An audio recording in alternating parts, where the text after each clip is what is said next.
Praise lord అందరికీ ఎలా ఉన్నారు? జనవరి 1 నుంచి జూన్ 30 వరకు 6 నెలల్లో ఆదికాండం నుంచి ప్రకటన గ్రంథం వరకు బైబిల్ మొత్తం ఒకసారి కంప్లీట్ చేశాం కదా. మళ్ళా జూలై 1 నుంచి ఇప్పుడు టైము 1 ఇయర్ తీసుకుందాము. 1 ఇయర్లో బైబిల్ అంతా కంప్లీట్ చేద్దాము. మొదటిసారి ఇంకెవరైనా ఛానల్ చూస్తుంటే ప్లీజ్ సబ్స్క్రైబ్ చేసుకునండి. మీరు కూడా నాతో పాటు 1 ఇయర్లో బైబిల్ అంతా కంప్లీట్ చేస్తాము. దేవుని రాకడ ఎంతో సమీపంగా ఉంటుంది కదండి. ఎంత వాక్యంను చదువుకొని మన హృదయంలో భద్రపరుచుకుంటే అంత క్షేమము మేలు. వాక్యాన్ని కూడా ఎంత ఎక్కువగా చదువుకుంటే దేవుని ప్రేమను మనం అంత ఎక్కువగా తెలుసుకుంటాం కదండి. రండి నాతో పాటు ఆదికాండం 1వ అధ్యాయం నుండి చదువుకుందాం. ఆదియందు దేవుడు భూమి ఆకాశములను సృజించాను. భూమి నిరాకారముగాను శూన్యముగాను ఉండెను. చీకటి అగాధ జలముల పైన కమ్మి ఉండెను. దేవుని ఆత్మ జలములపైన అల్లాడుచుండెను. దేవుడు వెలుగు కమ్మని పలకగా వెలుగు కలిగెను. వెలుగు మంచిదైనట్టు దేవుడు చూచెను. దేవుడు వెలుగును చీకటిని వేరుపరిచెను. దేవుడు వెలుగునకు పగలనియు చీకటికి రాత్రి అనియు పేరు పెట్టెను. అస్తమయమును ఉదయమును కలుగగా ఒక దినమాయెను. మరియు దేవుడు జలముల మధ్యన ఒక విశాలము కలిగి ఆ జలములను ఈ జలములను వేరుపరచునుగాక అని పలికెను. దేవుడు ఆ విశాలము చేసి విశాలము క్రింది జలములను విశాలము మీది జలములను వేరుపరపగా ఆ ప్రకారం ఆయను. దేవుడు ఆ విశాలమునకు ఆకాశమని పేరు పెట్టెను. అస్తమయమును ఉదయమును కలగగా 2వ దినమాయెను. దేవుడు ఆకాశము క్రిందనున్న జలములొకచోటనే కూర్చబడి ఆరిన నేల కనబడునుగాక అని పలకగా ఆ ప్రకారం ఆయను. దేవుడు ఆరిన నేలకు భూమి అని పేరు పెట్టెను. జలరాశికి ఆయన సముద్రములని పేరు పెట్టెను. అది మంచిదని దేవుడు చూచెను. దేవుడు గడ్డిని విత్తనములిచ్చు చెట్లను భూమి మీద తమ తమ జాతి ప్రకారము తమలో విత్తనములు కల ఫలమిచ్చు ఫలవృక్షములను భూమి మొలిపించునుగాక అని పలకగా ఆ ప్రకారం ఆయను. భూమి గడ్డిని తమ తమ జాతి ప్రకారము విత్తనములిచ్చు చెట్లను తమ తమ జాతి ప్రకారము తమలో విత్తనములు గల ఫలవృక్షములను మొలిపింపగా అది మంచిదని దేవుడు చూచెను. అస్తమయమును ఉదయమును కలగగా 3వ దినమాయెను.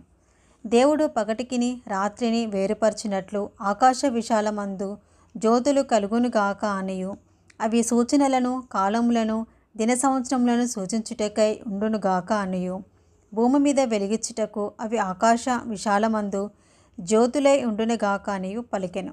ఆ ప్రకారం ఆయను. దేవుడు ఆ 2 గొప్ప జ్యోతులను అనగా పగటిని ఏలుటకు పెద్ద జ్యోతిని రాత్రిని ఏలుటకు చిన్న జ్యోతిని నక్షత్రములను చేసెను.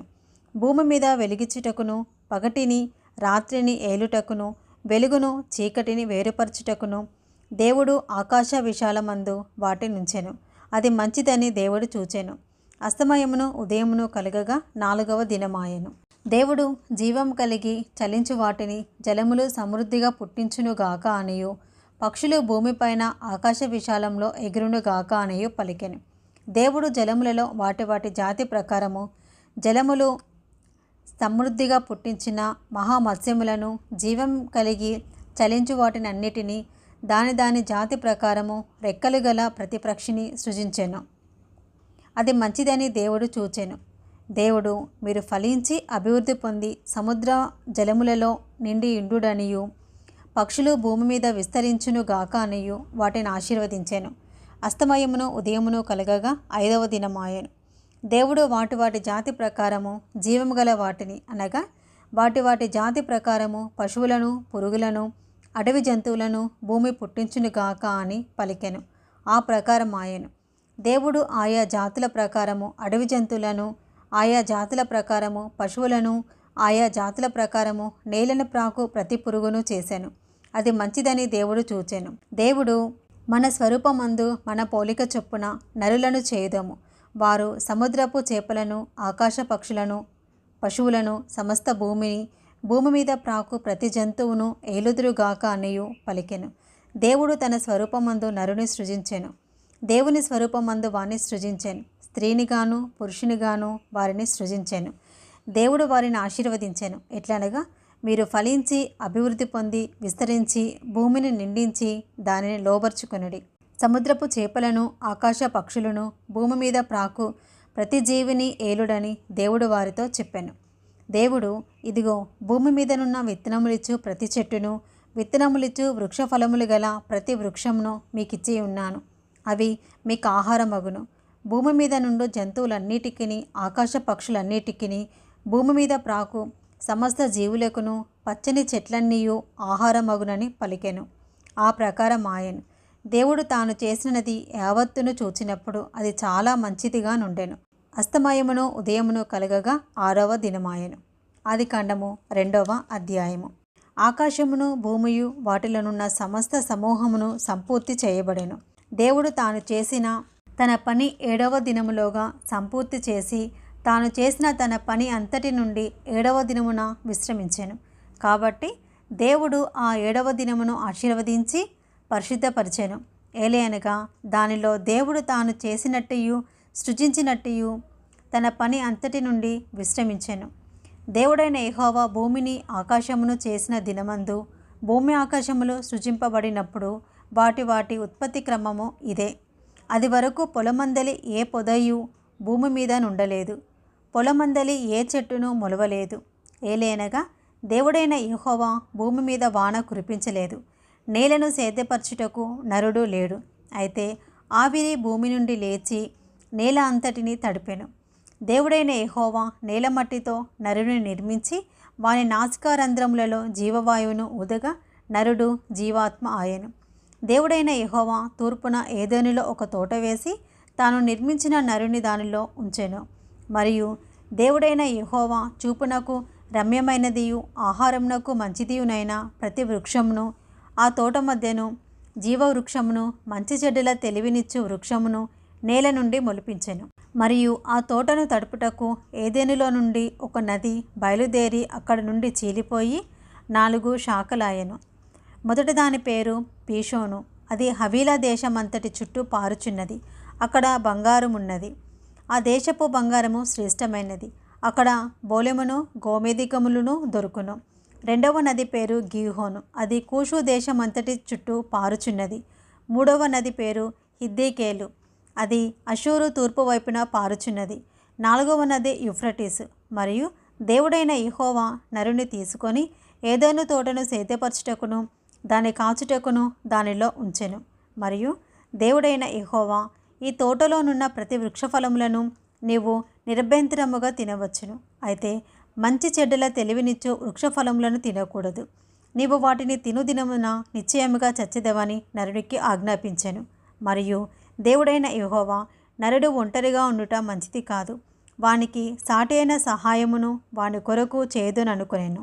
దేవుడైన యెహోవా ప్రతి భూజంతువును ప్రతి ఆకాశ పక్షిని నేల నుండి నిర్మించి ఆదాము వాటికి ఏ పేరు పెట్టునో చూచుటకు అతని యొద్దకు వాటిని రప్పించెను.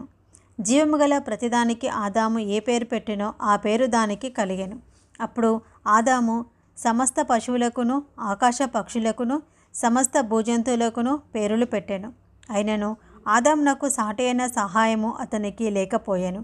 అప్పుడు దేవుడైన యెహోవా ఆదామునకు గాఢ నిద్ర కలుగచేసి అతడు నిద్రించినప్పుడు అతని ప్రక్కటెముకలలో ఒక దానిని తీసి ఆ చోటును మాంసంతో పూడ్చివేశాను. తర్వాత దేవుడైన యెహోవా తాను ఆదాము నుండి తీసిన ప్రక్కటెముకను స్త్రీనిగా నిర్మించి ఆమెను ఆదాము నొద్దకు తీసుకొని వచ్చాను. అప్పుడు ఆదాము ఇట్లనెను, నా ఎముకలలో ఒక ఎముక, నా మాంసములో మాంసము. ఇది నరునిలో నుండి తీయబడెను కనుక నారి అనబడెను. కాబట్టి పురుషుడు తన తండ్రిని తన తల్లిని విడిచి తన భార్యను హత్తుకొనును, వారు ఏక శరీరమై ఉందురు. అప్పుడు ఆదామును అతని భార్యయు వారిద్దరూ దిగంబరులుగా ఉండిరి. అయితే వారు సిగ్గు ఎరుగక ఉండిరి. ఆదికాండము 3వ అధ్యాయము. దేవుడైన యెహోవా చేసిన సమస్త భూజంతువులలో సర్పము యుక్తిగలదై ఉండెను. అది ఆ స్త్రీతో, ఇది నిజమా? ఈ తోట చెట్లలో దేని ఫలములనైనను మీరు తినకూడదని దేవుడు చెప్పెనా అని అడిగాను. అందుకు స్త్రీ, ఈ తోట చెట్ల ఫలములను మేము తినవచ్చును. అయితే తోట మధ్యనున్న చెట్టు ఫలములను గూర్చి దేవుడు మీరు చావకుండునట్లు వాటిని తినకూడదనియు వాటిని ముట్టకూడదనియు చెప్పెనని సర్పముతో అనెను.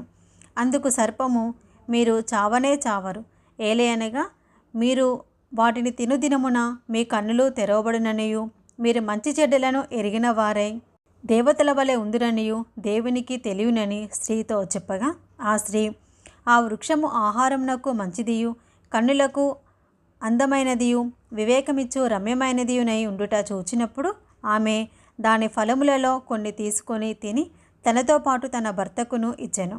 అతడు కూడా తినెను. అప్పుడు వారిద్దరి కన్నులు తెరవబడెను. వారు తాము దిగంబరులమని తెలుసుకొని అంజూరపు ఆకులు కుట్టి తమకు కచ్చడములను చేసుకునేది.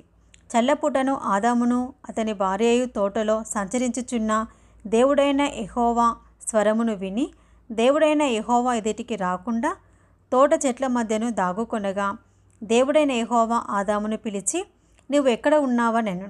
అందుకతడు, నేను తోటలో నీ స్వరము వినినప్పుడు దిగంబరినిగా ఉంటిని కనుక భయపడి దాగుకొంటినెను.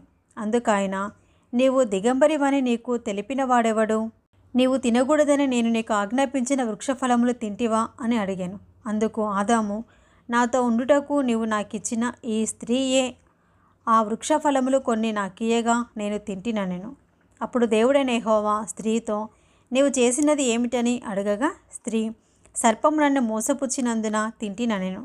అందుకు దేవుడైన యెహోవా సర్పముతో, నీవు దీన్ని చేసినందున పశువులన్నిటిలోనూ భూజంతువులన్నిటిలోనూ నీవు శపించబడిన దానవై నీ కడుపుతో ప్రాకుచు నీవు బ్రతుకు దినములన్నయు మన్ను తిందువు. మరియు నీకును స్త్రీకిని నీ సంతానమునకును ఆమె సంతానమునకును వైరము కలుగజేసేదను. అది నిన్ను తల మీద కొట్టును, నీవు దానిని మడమ మీద కొట్టుదువని చెప్పెను. ఆయన స్త్రీతో, నీ ప్రయాసమును నీ గర్భవేదనను నేను మిక్కిలి హెచ్చించెదను. వేదనతో పిల్లలను కందువు. నీ భర్త ఎడల నీకు వాంఛ కలుగును, అతడు నిన్ను ఏలునని చెప్పెను. ఆయన ఆదాముతో, నీవు నీ భార్య మాట విని తినవద్దని నేను నీకు ఆజ్ఞాపించిన వృక్షఫలములు తింటివి కనుక నీ నిమిత్తము నేల శపింపబడి ఉన్నది. ప్రయాసముతోనే నీ బ్రతుకు దినములన్నయు దాని పంట తిందువు. అది ముండ్ల తుప్పలను గచ్చపొదలను నీకు మొలిపించును. పొలంలోని పంట తిందువు. నీవు నేలకు తిరిగి చేరు వరకు నీ ముఖపు చెమట కాచి ఆహారము తిందువు. ఏలయనగా నేల నుండి నీవు తీయబడితివి, నీవు మన్నే కనుక తిరిగి మన్నైపోదువని చెప్పాను. ఆదాము తన భార్యకు హవ్వ అని పేరు పెట్టెను. ఏలయనగా ఆమె జీవము గల ప్రతివానికిని తల్లి. దేవుడైన యెహోవా ఆదామునకును అతని భార్యకును చర్మపు చొక్కాయిలను చేయించి వారికి తొడిగించెను. అప్పుడు దేవుడైన యెహోవా, ఇదిగో, మంచి చెడ్డలను ఎరుగునట్లు ఆదాము మనలో ఒకని వంటి వాడాయెను. కాబట్టి అతడు ఒకవేళ తన చెయ్యి చాచి జీవవృక్ష ఫలములను కూడా తీసుకొని తిని నిరంతరము జీవించునేమో అని దేవుడైన యెహోవా అతడు ఏ నేల నుండి తీయబడినో దాన్ని సేద్యపరచుటకు ఏదెను తోటలో నుండి అతన్ని పంపివేశాను. అప్పుడైన ఆదామును వెళ్ళగొట్టి ఏదెను తోటకు తూర్పు దిక్కున కెరూబులను జీవవృక్షమునకు పోవు మార్గమున కాచుటకును ఇటు అటు తిరుగుచున్న ఖడ్గజ్వాలను నిలవపెట్టించెను. ఇది ఈరోజు భాగం అండి. డే వచ్చేసి 3 చాప్టర్స్ చదువుకుంటాము. 1 year కదా, 6 monthsలో అన్నప్పుడు మనం డే వచ్చేసి 6-7 చాప్టర్స్ అలా చదువుకున్నాము. ప్రైజ్ లార్డ్ అందరికీ.